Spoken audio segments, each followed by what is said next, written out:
নাগরিক ঐক্যের আহ্বায়ক সভাপতি জনাব মাহমুদুর রহমান মান্না, খুব সংক্ষেপে, আমি জানি যে আপনি খুব ব্যস্ত এবং অন্য অন্য অনেক টেলিভিশন আপনার জন্য অপেক্ষা করছে, সো আপনার কাছে খুব সংক্ষেপেই জানতে চাই। আমার মানে প্রতিষ্ঠার পর থেকে ৭১-এর সাথে অভিজ্ঞতা তো ভালো না। ৫ আগস্টের পর থেকে দেখছি যে ব্যাপারটা বদলাচ্ছে, এতে আমি খুব খুশি।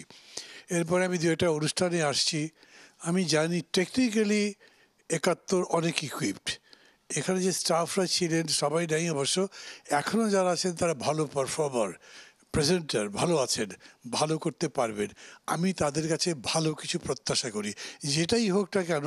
কারো পাবন্দি করে, কারো পেছনে ঘুরে ঘুরে মিডিয়া টিকতে পারে না। মিডিয়া সবসময় ইন্ডিপেন্ডেন্ট থাকতে হবে, নিজস্ব ভিউ বলবে, জনগণের কথা বলবে, আরও উন্নত সমাজের, আমরা যে নতুন বাংলাদেশ বলছি তার কথা বলবে। সেই প্রত্যাশায় সবাই ভালো থাকবেন। খোদা হাফেজ।